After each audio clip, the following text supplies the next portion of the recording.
আজকে আমি তোমাদের সাথে আলোচনা করব মাধ্যমিক যারা পরীক্ষা দিবে 2026 সালে তাদের জন্য ভূগোলের সাজেশন। খুব ইম্পর্টেন্ট একটি সাজেশন আমি তোমাদের সামনে তুলে ধরব। তোমরা খুব মনোযোগ সহকারে এই সাজেশনগুলোকে যদি রপ্ত করো তাহলে তোমরা কমন পেয়ে যাবে, কোনো অসুবিধা নেই। আজকে আমি তোমাদের সাথে যে বিভাগটা নিয়ে আলোচনা করব সেটা হচ্ছে বিভাগ 1, অর্থাৎ এই 5.1 এবং 5.2।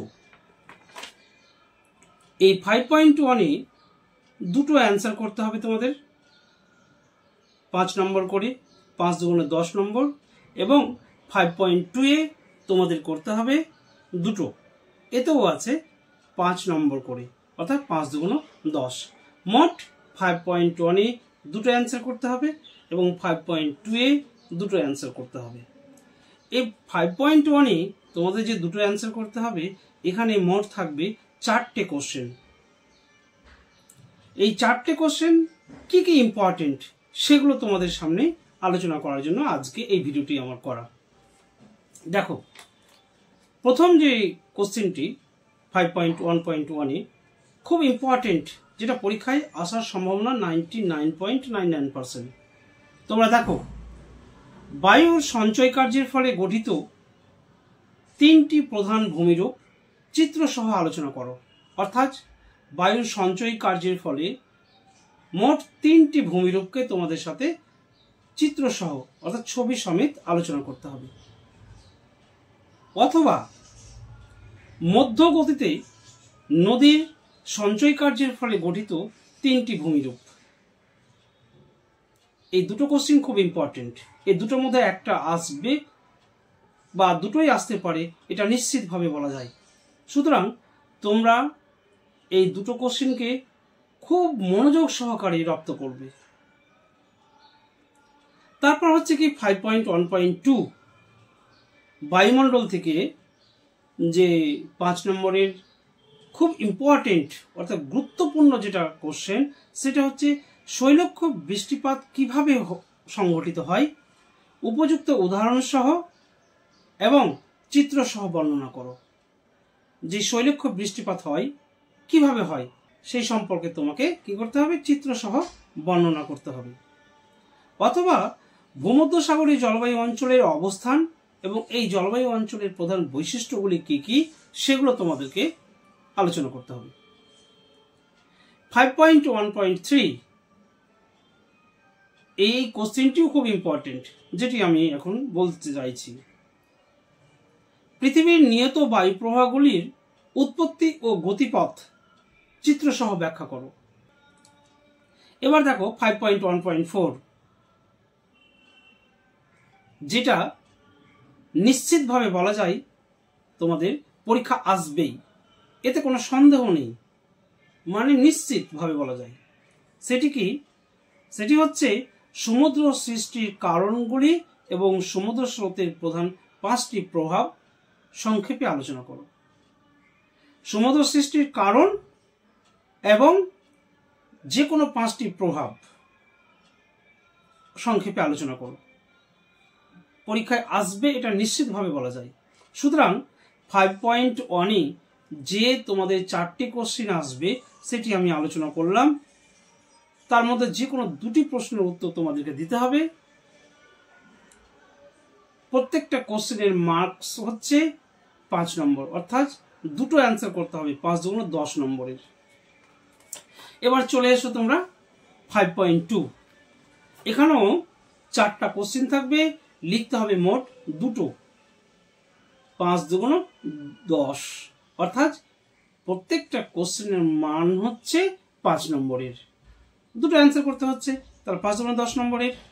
কি কি ইম্পর্টেন্ট কোশ্চেন সেগুলোই তোমাদের সাথে আমি আজকে আলোচনা করব। দেখো 5.2.1, যেটা খুব গুরুত্বপূর্ণ প্রশ্ন, যেটা পরীক্ষায় আসার সম্ভাবনা প্রবল।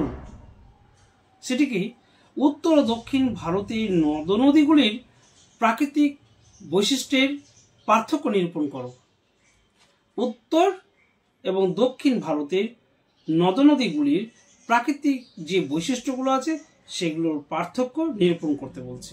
অথবা ভারতের পূর্ব উপকূল ও পশ্চিম উপকূলীয় সমভূমির প্রাকৃতিক বৈশিষ্ট্যের পার্থক্য নিরূপণ করো। অথবা আরেকটা বলা যেতে পারে, ভারতের জলবায়ুর প্রধান প্রধান বৈশিষ্ট্যগুলি এবং জলবায়ু নিয়ন্ত্রণের প্রধান প্রধান কারণগুলি ব্যাখ্যা করো। খুব ইম্পর্টেন্ট প্রশ্ন। তাহলে 5.2.1 হয়ে গেল। এবার 5.2.2 দেখো যে প্রশ্নটি আসার সম্ভাবনা সবচেয়ে প্রবল, অর্থাৎ ইম্পর্টেন্ট সেটি হচ্ছে, দেখো, ভারতের ইক্ষু অথবা ধান অথবা চাষের অনুকূল প্রাকৃতিক পরিবেশগুলি আলোচনা করো। হয় ইক্ষু আসতে পারে বা ধান আসতে পারে বা চা, এই তিনটের মধ্যে যে কোনো একটা কোশ্চেন অনুকূল প্রাকৃতিক পরিবেশ, যে অনুকূল পরিবেশগুলো সেগুলো সম্পর্কে তোমাদেরকে আলোচনা করতে হবে। তারপর দেখো 5.2.3 পশ্চিম ভারতে কার্পাস বয়ন শিল্পের অধিক উন্নতির কারণগুলো কি? যেটা আমি মনে করি 2026 সালে এই প্রশ্নটা ধরে নাও কি চলে এসেছে। নিশ্চিতভাবে এটা ভরসা রাখতে পারো তোমরা। খুব গুরুত্বপূর্ণ প্রশ্ন কি, পশ্চিম ভারতের কার্পাস বয়ন শিল্পের অধিক উন্নতির কারণগুলি কি? অথবা পূর্ব ও মধ্য ভারতে লোহা ইস্পাত শিল্প গড়ে ওঠার প্রধান কারণগুলি কি কি সেগুলো আলোচনা করো। এই দুটো কোশ্চেনের মধ্যে যে কোনো একটা কোশ্চেন নিশ্চিতভাবে বলা যায়, গ্যারান্টি সহকারে বলা যেতে পারে আসবে। তোমরা ভরসা রাখো, এটা আসবেই। এবং লাস্ট কোশ্চেন যেটা অধিক গুরুত্বপূর্ণ, সেটা হচ্ছে ভারতে পরিবহন ব্যবস্থার গুরুত্ব আলোচনা করো। অথবা ভারতের জনসংখ্যার যে অসম বন্টনের 5টি কারণ সংক্ষেপে আলোচনা করো।